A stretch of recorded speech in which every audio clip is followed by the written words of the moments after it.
I've been looking at this Ernest Becker book, Escape from Evil, and there's a short passage in it. I think he's citing somebody else, but he says something to the effect that all power, he says, all power is sacred power because it promises immortality. I've got that exactly right, but that's the kind of gist of it. I'm trying to think my way into that quotation and think about power more generally, really. And I suppose I'm trying to think of it in its most generic sense, about how we use it in its most generic sense, because obviously it is a human concept, but I think it draws its logic from the physical world in many ways. So I'm thinking about all of the situations in nature and in the most basic parts of nature, the physics and the chemistry of nature, in which one entity has some effect on another that you might think of as power.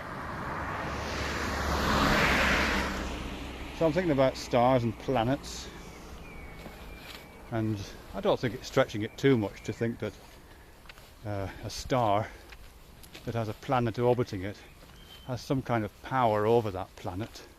And we do talk about the gravitational attraction between two bodies like that as a power of attraction.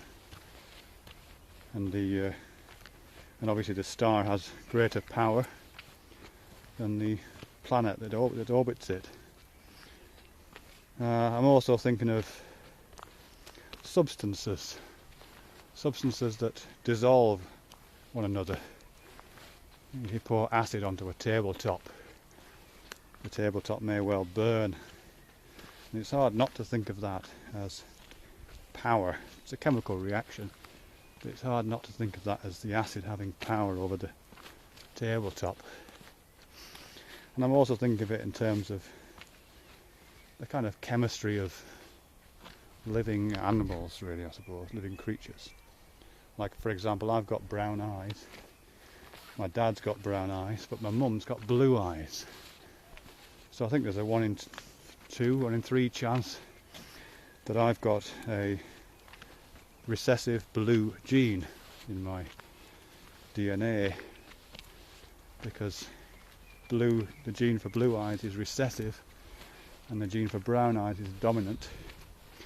And again, it's hard not to think of that relationship between the strands of DNA as one of power, that the brown-eyed gene has more power than the blue-eyed gene, and it exerts that power in the form of dominance. Yeah, I think you also see that in the animal kingdom at its most simple. One single-celled animal moving towards and absorbing another single-celled animal. It's hard not to read that as some kind of power relationship at its most basic. And of course the higher animals, like my dog, and wolves and cats and everything else that eats and starves, does so largely, I think, because of power relationships. The relationships that exist within species in the form of hierarchies and pecking orders, and the ones that exist between species in the form of predator and prey relationships. But I think so I think all those can be interpreted as power relationships. It's hard not to, really. But I think it's only when you get to humans that power relationship becomes available as a kind of... Oh God, it's a steep hill. That it becomes available as a kind of abstract concept. You know, we have this language and we have this consciousness thing, which I guess is part of it. So we're not only able to exert power or suffer from the exertions of other people's power, we're also able to frame that in linguistic terms or conceptual terms. We don't just have power, we have the idea of power. And that's really significant, I think. I'm just waiting because there's someone coming through the fence here. Come on, pup. Yeah, and I think once we're able to do that, then different things kick in, really. I think that was that moment that kicked us out of the garden and gave us the ability to conceptualise things and put them into words. Changed the game quite substantially.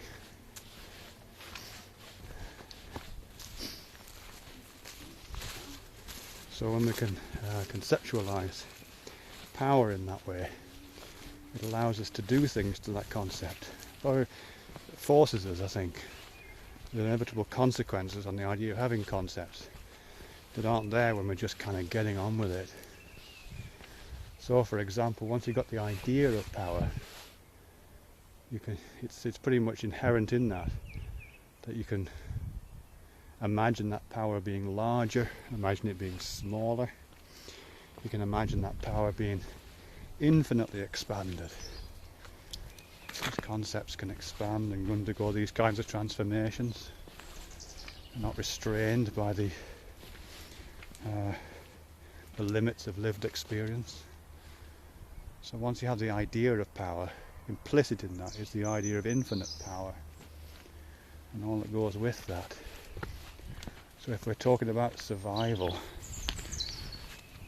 the power that you have over other species, predator-prey relationships, which feeds you and allows you to stay alive another few days, you can easily imagine, I think, the infinite power concept leading to infinite feeding, infinite survival for an infinite number of days, infinite dominion over the fish and fowl of the earth, I guess. I suppose at that point power becomes sacred power. Not because you're worshipping it or because it forms part of any kind of religious or spiritual tradition. It just kind of comes with the territory.